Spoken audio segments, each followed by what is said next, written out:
Hello everyone, my name is Kel Sounds, and today I want to show you how I made this clap inside of Faceplant. And just to take a quick look at it really quickly, I have some post processing, and if we come over here to the generator section, I have an envelope with a fast attack, a little bit of a faster decay, the sustain set down to like 18%, and the release at 50. And so of course with all the post processing it sounds like this.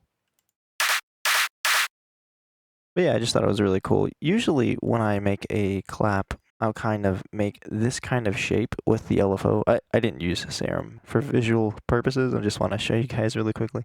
I usually do this kind of shape. This is a really good way of making a clap, and it sounds just as great. But I kind of wanted to try something a little different and see if I could make a different kind of clap without using this kind of shape with a white noise. This is fine as well. You can get some pretty great results making a clap with this kind of LFO shape on some white noise and some post-processing. But yeah, let's get started. Alrighty, so the first thing that I went ahead and did was turn the attack all the way down. So there's actually, we're not using an analog. Let me hit new here on Faceplant. Whoops. And we're gonna hit noise for the generator. Now we can turn the attack all the way down. The sustain to I think 18% I had it at. The decay, I think I had it at 166. And then for the release, I'm gonna right click and hit 50. And there we go. I'm also gonna go ahead and insert a MIDI clip here. Set it to C1 on the piano roll. I'm gonna divide this, make it smaller. And yeah, that's perfect. And so yeah, for the sound, it's just a simple noise generator with a little bit of tweaking on the envelope here. And so the first thing that I did was added a filter. I'm gonna right click on the cutoff and hit, I think it was around 800, and I'm gonna set it to a high pass filter. And I'm probably just gonna turn the Q up as well. So there's a little bit of body here on the mids. Probably can't hear it too well, so I'm gonna grab a gain and turn up the volume a little bit, probably like 5 decibels. That's perfect. And we'll turn that off as we add more processing. And then the second thing that I did was added another filter, added a peak filter. And for the cutoff, I'm going to set it to 2000. Boosted some more of the highs here. And for the gain, I think I set it to around like 8. All right. Then for the next snap-in, I added a distortion. I really wanted to distort the sound so that way it has this crunchy sound to it. So I'm going to go ahead and come over here to the gain because we're going to turn up the drive all the way. And so that's going to get pretty loud. So yeah, I just wanted it to have a crunchy overdrive sound to it. Alrighty, then I added another filter. And for this one, I did some automation. So I'm going to come over here to the modulators, add an LFO, make this kind of shape. For the modulator, I'm going to turn it off. And then I'm going to right click our trigger input and hit always trigger from note on. So that way our MIDI note triggers the LFO when it's being played. So yeah, I think I'm going to set the cutoff to 200. And for the modulation, just do a little bit of modulation. Oh, and of course I'm going to go ahead and turn up the rate for our LFO. And then I'm also going to turn up the Q so it sweeps the frequencies a little bit better. I'm actually going to go ahead and just mess around with this.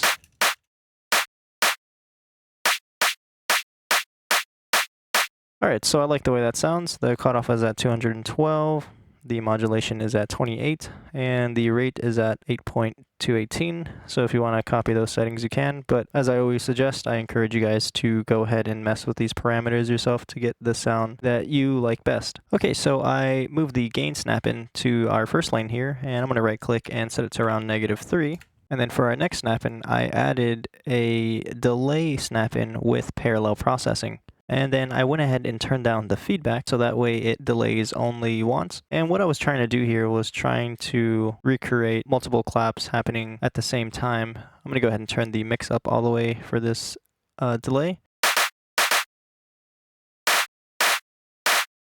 And I like the way that sounds. And so I just duplicated this snap in a bunch of times. Okay.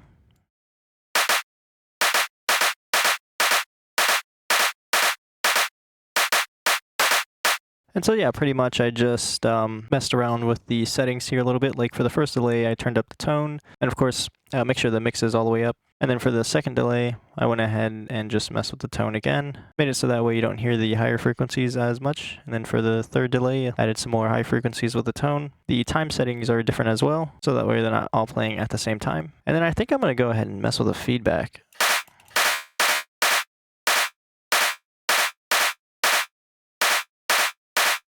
I'm going to add another delay.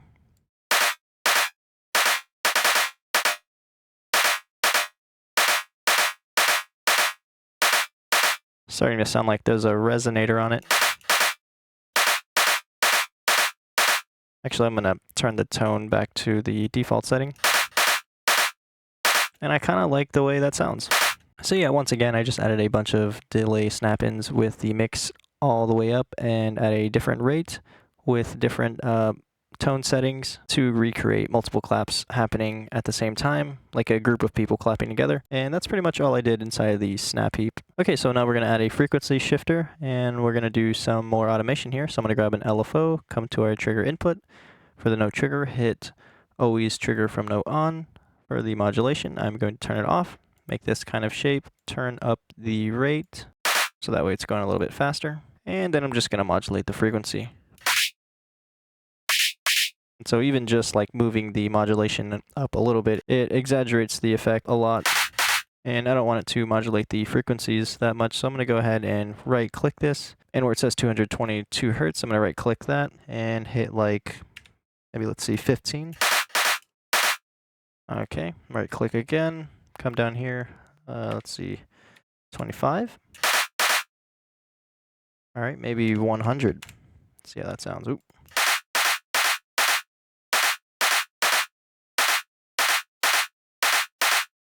Let's see what happens when I move the shape around. Okay, so I ended up making this kind of shape with the LFO. The modulation is going up by 500 Hertz. And the rate is set to 5. And I think I like the way that sounds. And then just for funs, I went ahead and added another frequency shifter and turned it down a little bit. I'm going to right click and hit -80. And then I'm going to go ahead and add a shaper snap in. Turn down the mix since it's going to get kind of loud here. Let's see, let's just mess around with this. All right, perfect. So I made this kind of shape. And then for the mix, it's set around 44 or 45%. Then I'm going to go ahead and add another filter with a high pass on it. So that way you can get rid of these lower frequencies that are showing up on the frequency spectrum. I'm going to right click the cutoff and hit 500. I like that. Okay, and then for the next snap-in, I added a compressor. For the threshold, I'm going to set it to -15. The ratio, I'm going to set to 4. Oops, 40. Whoa. The attack, I'm not really going to mess with the attack too much. Just kind of maybe turn it up so that way we can keep our transients. And then for the release, I'm going to turn it down by a lot. So that way we have a fast attack. Yeah, I think for the release, I'm going to right-click and hit 3. And for the makeup gain, I'm just going to turn that up a little bit more. Around 20% is fine. Then I'm going to go ahead and add another frequency shifter.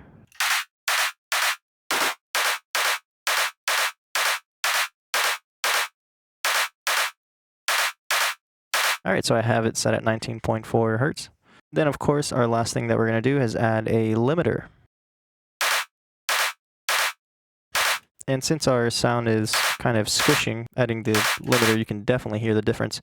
I'm going to go ahead and turn down the input gain, so that way we have some more dynamics.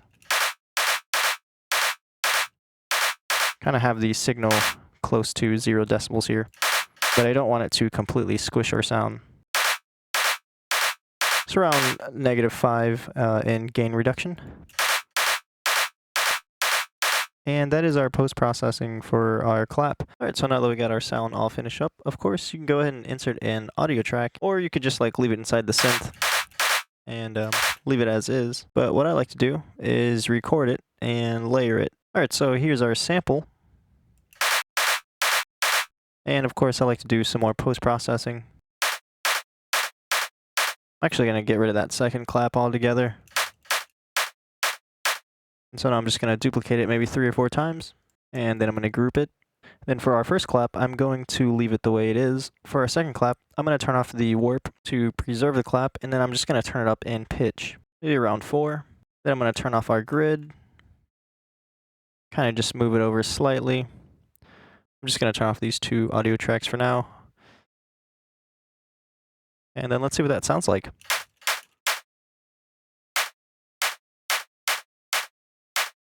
Now I'm going to come over here to our third audio track, turn it on, turn off the warp, maybe turn it down by 1 semitone. Then I'm going to move it around. Kind of don't like it turned down to -1, so I'm just going to turn it up.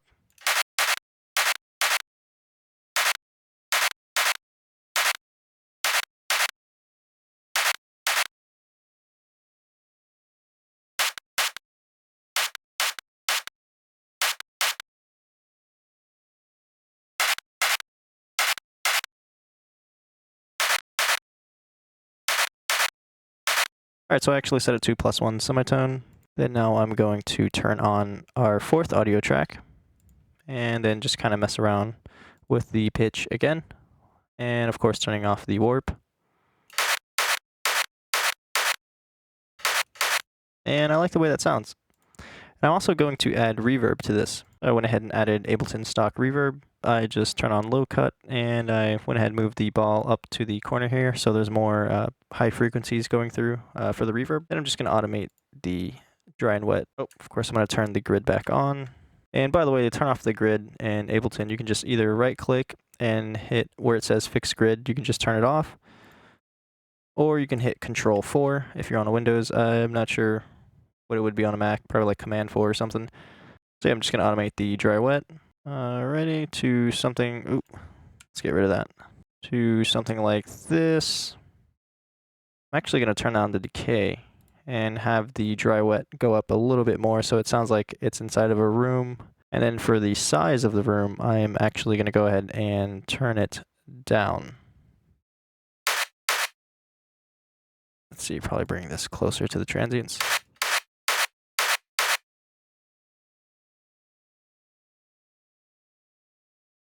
And I'm just going to mess around with the decay. I'm going to turn on the stereo.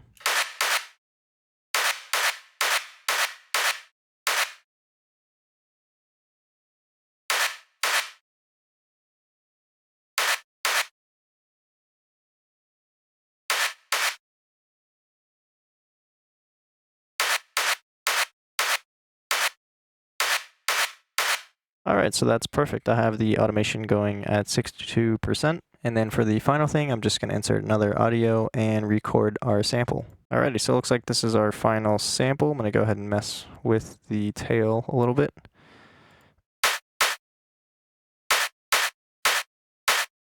And I like the way that sounds, so I'm going to right click and hit consolidate. And that is our clap.